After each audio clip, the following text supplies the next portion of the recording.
Добар ден и добродојавте во уште едно издание на Формула на македонски. Каква феноменална трка во Истанбул парк, голема награда на Турција по 8 години пауза, повторно Гран При во Турција и каков подобар начин да се вратиме во Турција со една феноменална, изворедна, неизвестна до самиот крај трка со многу пресврти, многу дуели, комбинација на интересни временски услови и комбинација на нов асфалт со неадекватни плевматици за истиот ни донесе на вистина една интересна трка, тркава каква што сите фанови на Формула 1 посакуваат да гледаме секој викенд.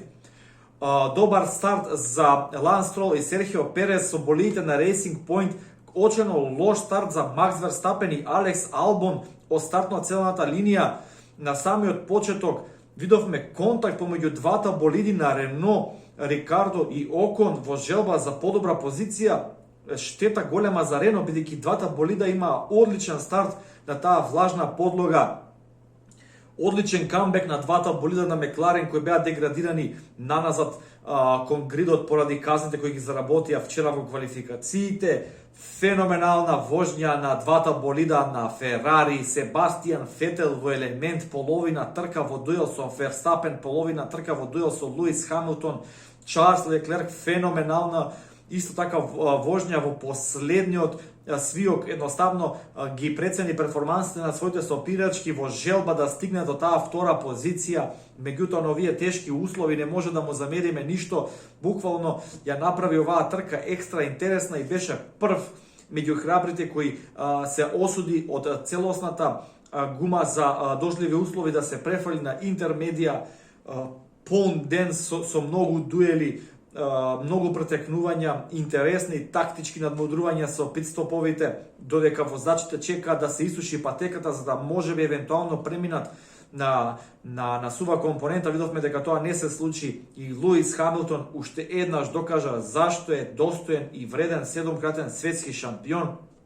Буквално не направи ниту една грешка, ги чуваше добро плевматиците со само еден питстоп, успеа да ја заврши трката. Видовте на самиот крај оние сцени кога ги паркира болидите првите тројца, ги видовте гумите какви беа во средината, беа буквално излитени, буквално како слик со ние мазни гуми за суво време.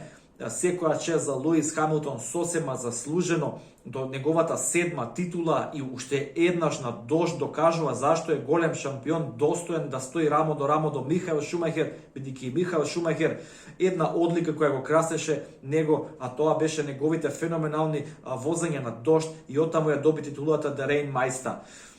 Одлично Гран При, битката за третата позиција во конструкторите се вжештува. Серхио Перес со втората позиција докажува уште еднаш дека дечкото заслужува болид, иако има финансиска конструкција за него, сепак он е еден од тие возачи кои имаат спонзори, меѓутоа кои имаат и талент, кои на вистина заслужува да биде во F1 падокот. Морам да признам дека во првата половина од трката и Ленс Строл на вистина извозе една добра трка, мора да се каже ферски, бидејќи многу критикувавме овој период, меѓутоа после вториот питстоп едноставно Ленс Строл потона и беше поминат и од Ландо Норис кој направи добар камбек и мислам дека заврши Ландо Норис со најбрзиот круг во трката. Исправете ме ако грешам. Финален пласман Луис Хамилтон, Серхио Перес, Себастијан Фетел како останалите добри времења на подиумот, Чарлс Леклерк одлично трето и четврто место за Ферари, Карлос Саинц одлична партија, Мекларен Рено пети, Макс Верстапен и Алекс Албон шести и седми. Видовме и Макс Верстапен колку пати се изврте со тој болид на Red Bull. Видовме и Алекс Албон истото, едноставно тој болид и на суво е прилично нестабилен, е на ивица на забецот на тие